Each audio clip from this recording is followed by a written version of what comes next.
sud de la Tanzanie, sur les côtes de l'océan Indien, la région de Kilwa est une douce porte d'entrée dans la culture swahili.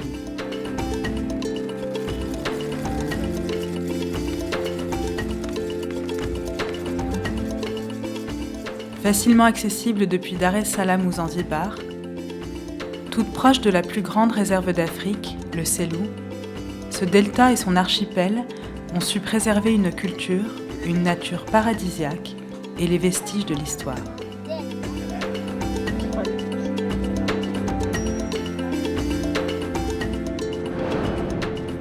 Tourné vers la mer, Kilwa regroupe plusieurs villages de pêcheurs calmes et accueillants qui perpétuent la pêche artisanale et la construction de bateaux traditionnels appelés do.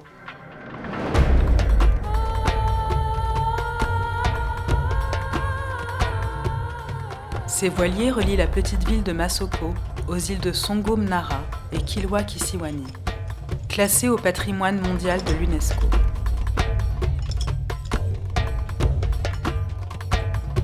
Ces sites sont de véritables trésors pour les historiens et archéologues du monde entier. Un témoignage exceptionnel sur l'expansion de la culture swahili et du commerce le long des côtes d'Afrique de l'Est. Du XIIIe au XVIe siècle, les sultans venus d'Orient y ont construit des palais, des forteresses et des mosquées, mêlant la pierre au coraux, une architecture unique à la croisée de plusieurs civilisations.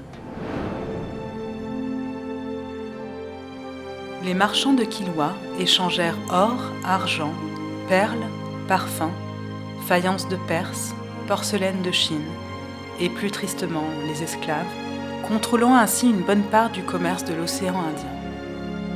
En 1332, le grand voyageur Ibn Battuta y fit escale et décrit Kilwa comme l'une des plus belles villes du monde.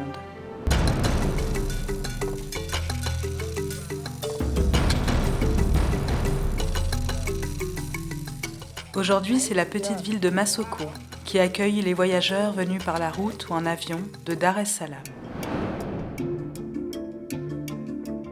Dès l'aube, la vie y est rythmée par l'arrivée des pêcheurs. Dans un étonnant ballet, anticipant la marée, les femmes du village s'avancent jusqu'au bateau. Les poissons seront ensuite vendus sur les marchés des villages alentours.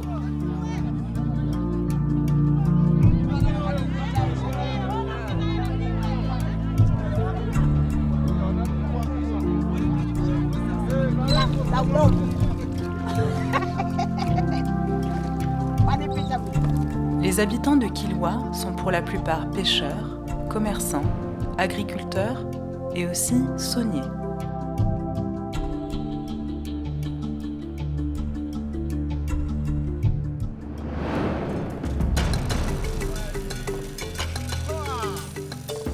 L'archipel de Kilwa réserve d'autres surprises. La barrière de corail offre un refuge aux oiseaux sauvages sur l'île déserte de Lukila.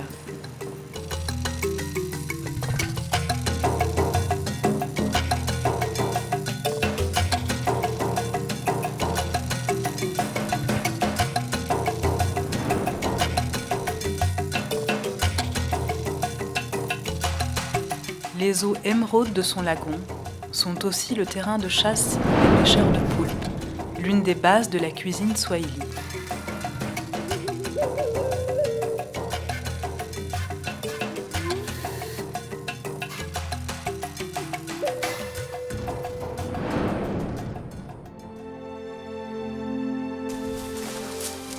Plus à l'intérieur des terres, le bleu de l'océan laisse place au ocre des pistes et des maisons. L'accueil y est chaleureux et les guides natifs des villages ont un rapport sacré à la nature qui les entoure.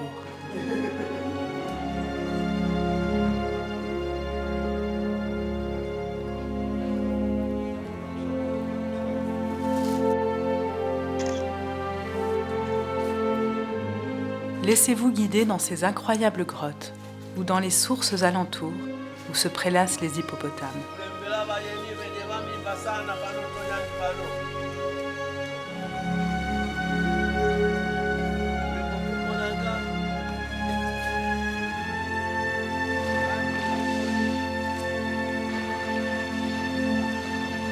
tujulikanile lyanoga siku lyowe tuneda pano na bayeni kama aba bayi walanda bena wasiwasi chilambo chichenu.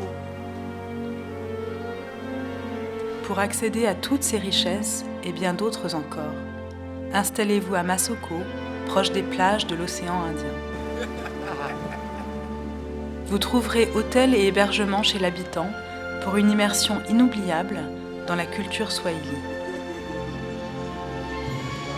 Laissez-vous surprendre.